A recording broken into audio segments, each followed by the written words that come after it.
I don't know, it's really hard to remember because it was so long ago we asked these questions. It's stuff like technology. Basically, any kind of technology. Okay. You I haven't ready? got any notes. I have the notes.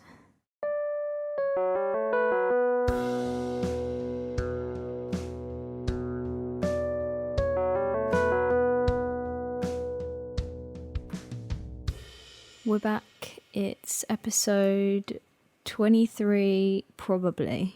I don't know. Basically, we're recording a load in advance, so probably won't have any news segments for a bit because we're going away. This is being recorded in the past, but I'm pretty sure it's 23. They're all being recorded in the past. Yeah, but way, way in the past. Not like the other day. This time, we are talking about the integration of technology into theme parks, which we asked about ages ago. And basically we kept adding different episodes, so we never got around to doing it, but now we're doing it. And Harry has no idea what's going on. Nope. Literally no idea.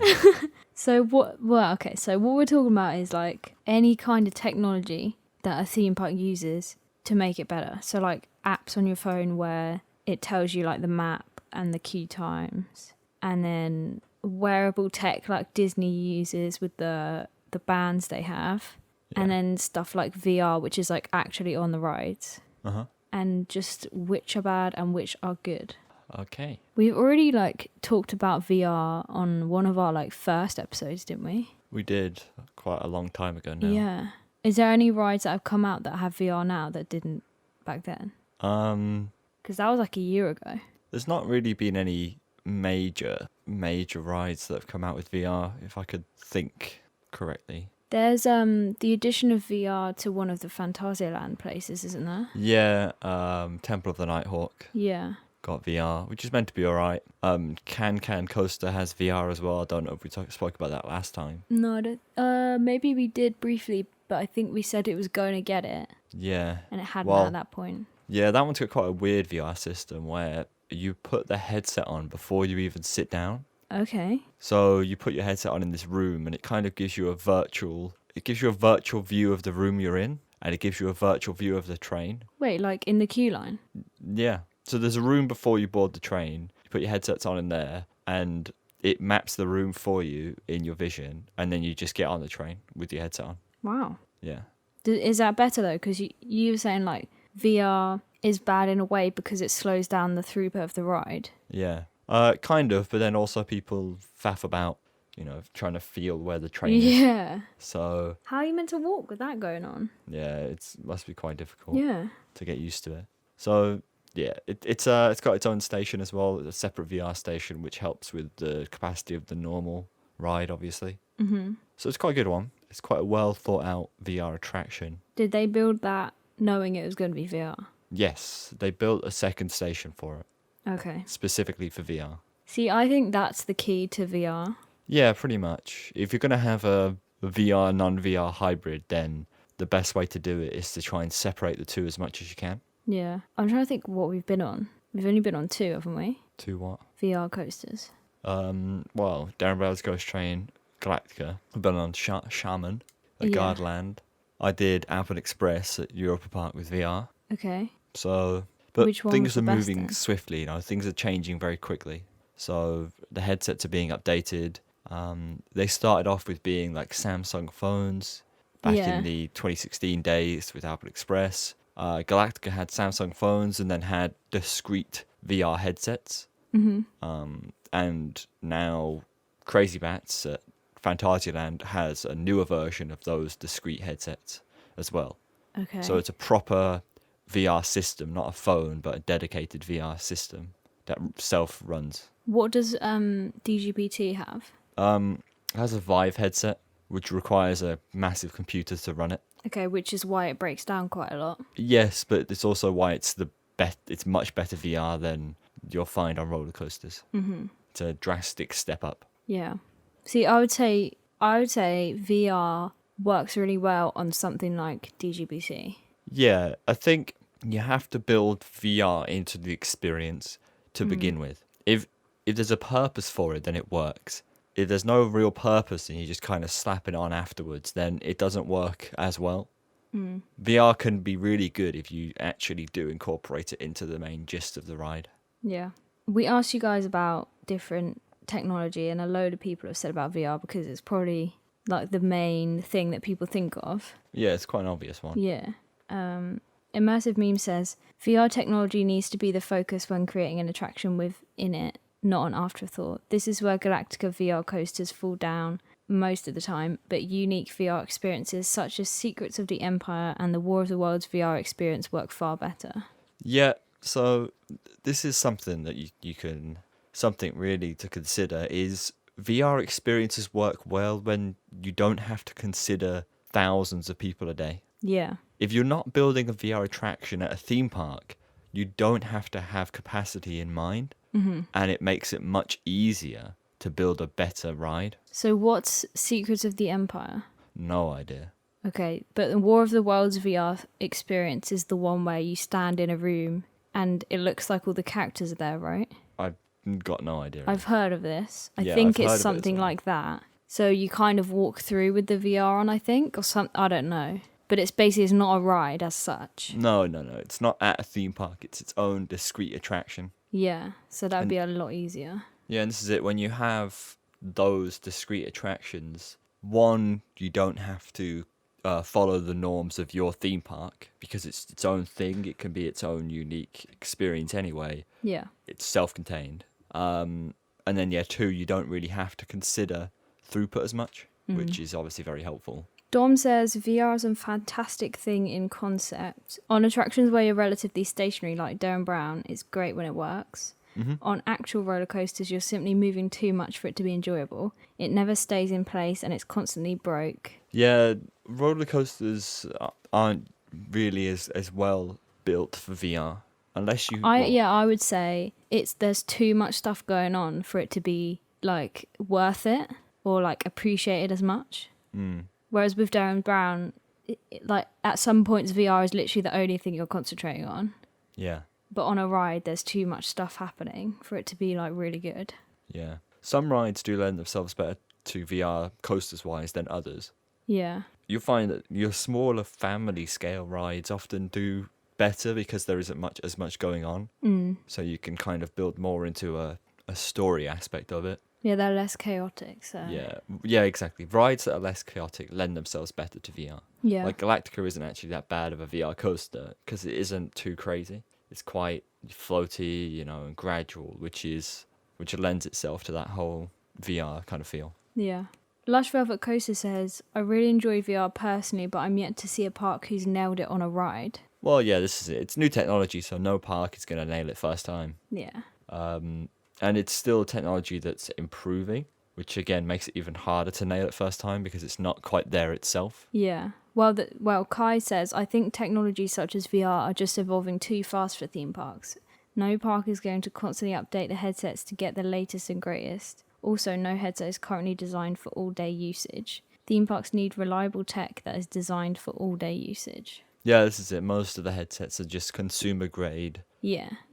meant to be used for an hour or so and then put down. And it isn't the specialized hardware that would work at a theme park. Yeah. Especially on the scale. Again, if you have a discrete attraction, you could just buy too many headsets and have a cycle of them. But if you're trying to deal with thousands of people an hour, then it's going to cost you a lot to try and be able to cycle through the headsets, Surely, like, one of the companies, like Intamin or something, need to, like, have their own department where they develop this stuff. Mac is doing it. Are they doing it? Yeah. So they're developing their own, like, VR technology? Maybe not the headsets, but the experience. Or Okay. kind of not the headset, but other aspects of the technology. Right. All of the VR rides at Europa Park are made by Mac in Okay. terms of they're developed by a discrete Mac company. Right. This is what I reckon they need to do. Just make it specifically, like, all designed Well, yeah, this is for it. this purpose. You need to build a ride from the ground up that has specialized VR hardware. Yeah. That's the best way to build a VR attraction, for sure. Joe says VR is ahead of its time, doesn't work well enough to be rolled out fully. Yeah. But then if you don't roll it out, you'll never know kind of like This is what's it. wrong with it. it's kind of like parks are trying to be on the cutting edge of technology. Yeah. So Someone's got to be doing it badly. someone's got to do it first. Yeah. Which obviously doesn't always bode well. But then you get the whole we did it first thing. So Yeah. it's all a game, and the parks are trying to play it, offering different and unique experiences, but having to put up with the disappointing factors of VR. The delay in the technology. Yeah. Joel says, I thought the VR on Galactica was actually quite visually impressive. It just didn't always work to the best of its ability and killed the capacity. Yeah. The VR is also excellent on DGBT. From the 2 rides I had on it, I thought it was really well executed. I think maybe the tech just needs to catch up. Exactly. Yeah. Yeah, this is it. Galactica's VR isn't actually bad on the grand scheme of things. No, I think if you sat down and just watched it, it would be fine. But I think because you're like on the ride as well and it moves very quickly, you can't take all of it in on the ride. Mm-hmm. I don't know. Just something about it I don't really like. I'd rather just ride it without. Yeah. No, you're definitely right though, Joel. It's it needs to catch up and improve the technology. Yeah. To become more reliable and to become better, just in terms of the graphics, but then also the size of your VR headset that you need to run a good quality image.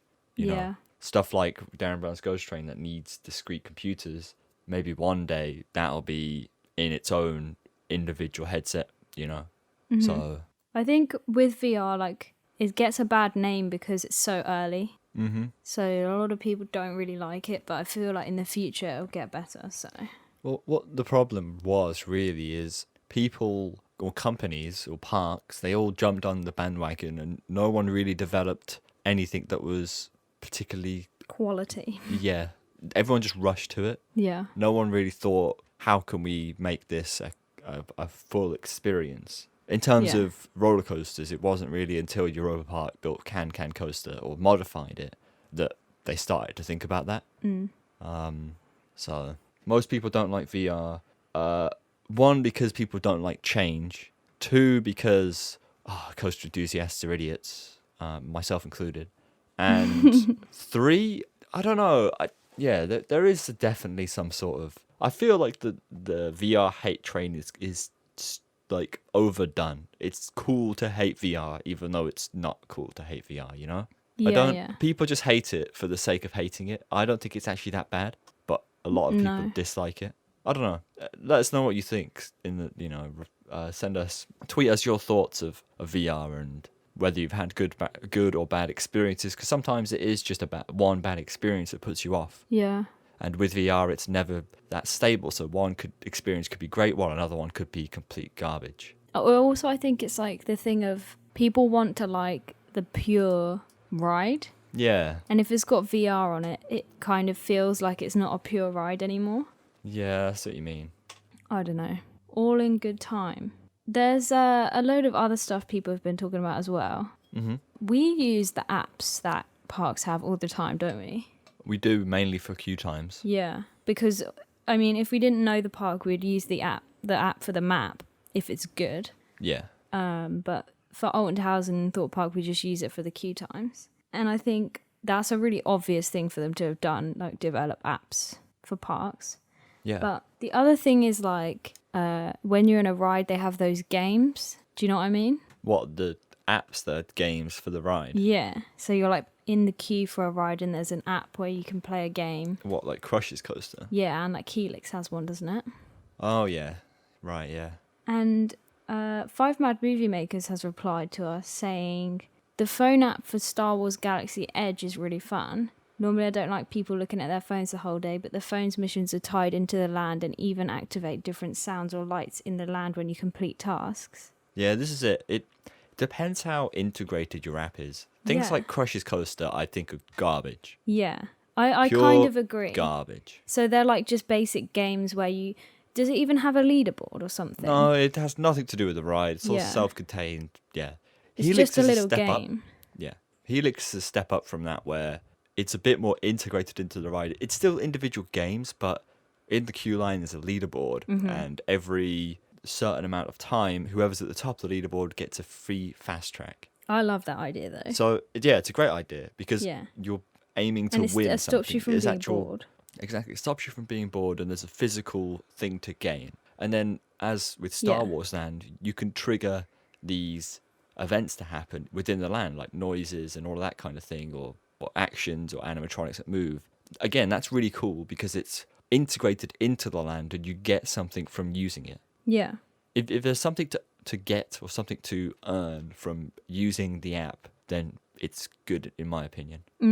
I don't think I've ever seen anybody. Well, obviously we haven't been to Star Wars Land, but I've never had like experienced that. But I feel like I'd really like it. Yeah, I think it's very cool. Yeah. Another thing that's kind of similar to that is MSR for Life says one type of technology that I think works really well is the use of RFID technology, whether it's through the use of interactive elements in the park, such as the ones at Universal being able to trigger events, or the tracking technology with magic bands at Walt Disney World, Yeah. allowing for unique experiences within the park, such as, I've never heard of this before, you ready? You probably know this. The queue of Rock and Roller Coaster making fake music albums based on the names of the people in the line. I didn't know that. Because they can track where they are. Yeah. How cool is that? It's cool, yeah. That would be so funny. So I guess they have like a screen or something and they put like people's names up on the albums. Mm-hmm. That would be hilarious. Like that's the kind of thing you need, like just to make stuff like fun with technology instead of like being boring. It should be there to solve a problem, whether the problem is making things easier or making things less boring. Yeah, exactly. So, but the ones at Universal are a cool thing as well. What's that thing? If you buy a wand in the Harry Potter section, you can do certain movements with it and it will activate sounds or things to move or that kind of thing. So That's so certain cool. hand movements will cause things to happen. That is so cool. Yeah. Why is Alton Towers not doing this kind of stuff? Well, usually it takes some sort of thing, physical thing to make it seem real. Like I think the lightsabers at Star Wars Land can do things as well. Right. Don't quote me on that one. But there was no, for many parks, it would feel weird if they started holding selling something? these wands Yeah. that did things. There's no real reason. Yeah. Whereas when you have more IP themed stuff, you can at least try and bake a reason in. Yeah, that's true. But again, having the app to do it instead would be cool. Pete says, big bit of tech that seems to go unnoticed is at Alton Towers. He's not sure about other Melon parks, but they use Bluetooth beacons dotted around the queue lines that talk to their app on your device to work out the queue times. Oh, really? I did not know about this. No, that makes sense. It's a That does clever thing make to do. sense though, yeah. Yeah, I know certain Disney parks will sometimes give a token or a slip to people in the queue, and then they'll time how long it takes for them to get the queue, go through the queue, and they'll collect the slip at the end and update it, that kind of thing.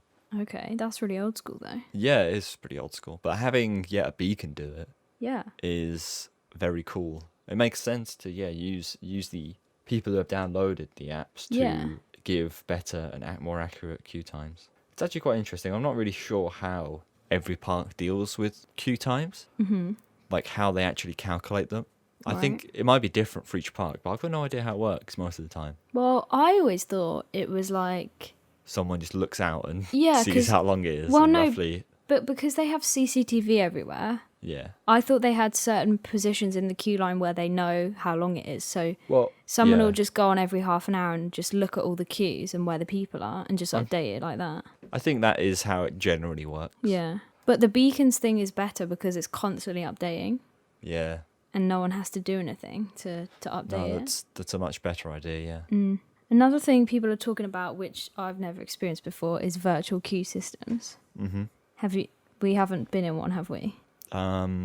Technically, we have done it when Thorpe Park trialed that weird app thing. Can you remember? Thorpe Park trialed this fast track with the system where you would queue in the app, and then after a certain amount of time, say the queue for the swarm was 30 minutes, you could queue on the app 30 minutes, and after that, they'll give you a fast track Yeah. to just go on it, right? I remember that. So what we used to do was get in the actual queue online, get on the ride, use the fast track as soon as we get off the ride to go on again. Yeah. So effectively, we doubled the amount of rides we got on things. Yeah. So That was that's- really good though. I forgot about that. That was quite a while ago and we got on like so much We stuff. got on loads, yeah. Yeah. That's about it. Yeah, parks operate virtual queue lines, which is pretty much the same system where there's an app or a little gadget you have that you click queue and then it will give you a countdown. And once you reach the end of that countdown, you can then go into the fast track lane and just get on the ride. Okay. But with those, do they still have a normal queue? Yeah, most of the time. This is what confuses me because why do they have a normal queue and a virtual queue? Surely Well, that doubles the queue. The virtual queue's mainly for people. Usually, the virtual queue is for people who have paid extra. Okay, so it's basically fast track, but not. Kind of, most of the time, yeah. Okay. Sometimes parks operate virtual queues if the queues are really long. Right. Like there was a VR coaster at SeaWorld Orlando that had a virtual queue, sometimes up to 5 hours. Oh my god. But it was there because the queue was so long. Yeah, there's no point people standing there for that long. So it depends what kind of what your reason for it is. Somebody says, I think the future are virtual queue systems, especially free ones like in Universal Orlando. Yeah. So apparently there are some free ones. Yeah, I think there's a ride about a talk show host, Jimmy Fallon. Okay. That's his name, right? Yeah.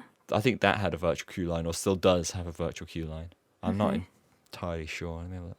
Yeah, I think it's the virtual queue line is a similar way to how the fast track at some Disneyland parks work, where you book in early and then you get a fast track. You get to skip the line essentially. You see what I mean? Mm-hmm. So Yeah. With the paper tickets. yeah, but it's all on the app instead. Okay. Because it says you select a return time or something. Okay. Yeah. I mean, it makes sense to have those systems they use, especially at Paris, with the little tickets you get to come back at a certain time. I don't know why they still do that and don't just have an app for that. Yeah, it should all be an app really, Yeah. instead of having people to faff around with little tickets. Exactly. But it's what it is. Because the machines often like break and like don't give you a ticket properly. Yeah, they're not very good. Yeah. We also asked people how they think technology is going to be used in the future. So stuff that we haven't even seen yet, right? Right. And we had one good idea, which I think would be hilarious. I've lost Go it on now. then. Hold on. Okay. It's from someone called Tony Santoro. I would like in the future seats like at the dungeons where bits of the seat stick out, but on a themed coaster. Yeah. Do you Sounds get what like I a mean? maintenance nightmare. So basically, I don't know if everyone's been in the dungeons. Don't do it. It's very scary. But they have these bits where there's a seat. So like everyone has to sit down on this massive seat. Well, everyone has their own seat, but they sit down and then the actor's talking to you and suddenly some spikes like stick in your back because they come out the seat. And apparently they have it in cinemas now as well, don't they? Yeah. 4D cinemas where basically you can like watch a horror film and then all the seat like sticks into you and there's air blown everywhere. So that, but on an actual coaster. Sounds remarkably uncomfortable unless you'd have to do it at like a point of the ride that wasn't particularly intense. Or what you do is in the pre-show, Well, this it is happens yeah, it would be a pre-show to thing, make wouldn't you it? jump and then the ride starts. Oh, do you know right. what I mean? You jump and then it Yeah. instantly like launches out. Yeah. That would be cool. How wouldn't scary would that be? it? Yeah. Because if you hadn't been on the ride before, you wouldn't expect it. No. They should do It's an it so interesting that it's released at random times. Right. Do you know what I mean? So you can never learn when it's going to Yeah. happen. That would be hilarious. Yeah, it's an interesting thing. I guess, yeah, rides will start to become more interactive, and Yeah. theme parks will start to become more interactive with technology. I mean, it's like the stuff we've seen at Star Wars, where you can trigger things using the app. I think that's Yeah. potentially the next step in trying to make theme parks more immersive. Yeah. That stuff's really cool as well. Especially at a Disney park where everything's so themed already. hmm But yeah. Yeah, and with, technology improving as well, I guess screen rides are getting better usually. And there's more flexible ways to kind of pull off certain things that you wouldn't have been able to pull off before. Yeah, like Ratatouille with the big Yeah. screens and the trackless system. So who knows? Who knows where we'll be in however many years, but 5 years probably. the way things are going. Yeah. If things do start to get more interactive, then it would be very, very good. Yeah. We also did a poll for this episode. Did you see this at all? You probably did back when we did it. Maybe back when we did. I don't even know what the poll is. So, which type of technology do you think currently works best in a theme park or on a ride? Right. What are the options? VR, Yep. wearable tech, so like Disney Magic Bands, Yep. which we haven't even talked about. Apps, so like maps and ride times, or all of them work well. What do you think won? Well, not VR. People probably love the Disney Magic Bands. I don't know. Go on. It was apps. Yeah, well, the apps are the most useful, Yeah. really, by It's far. true. So that had 62%. Wearable tech had 29%. Yeah. VR had 5%, and all of them work had 4%. Yeah. So people do not like VR. No, I told you that I don't like VR. Yep. It's trendy, man. Exactly. Yeah, the wearable tech we didn't really talk about, but that's like, I've never used one, but these Disney Magic Bands where you get one or you buy one, and then basically all of your stuff's on there, like your ticket, is it your food money or? Yeah, you can pay using it. Yeah. I think it can automatically download your ride photos as Okay. well. So and all that of your kind park thing. information is on there. Fast passes and all that kind of stuff. Yeah, just this one band that does pretty much everything. Yeah. I mean, I guess it saves all the like paper tickets and Faff. codes and everything. Yeah. But yeah, I don't know what's going to happen in the future, but I guess we'll see. We will. We will. In the meantime, you can find us on Twitter, mainly, CBR Podcast, and we're on YouTube, iTunes, Spotify, all the stuff. If you have any ideas of stuff you'd like us to talk about, don't hesitate to send them over on your platform of choice. Yeah. We're always looking for new ideas and new things to consider, especially unique things. We also had a request to bring back the Coaster History series. So, I mean, let us know if you want that to happen, because we can bring it back. It was very time consuming, which is why we never did the second one. But, I mean, if people want it, we'll do it. So let us know. There you go.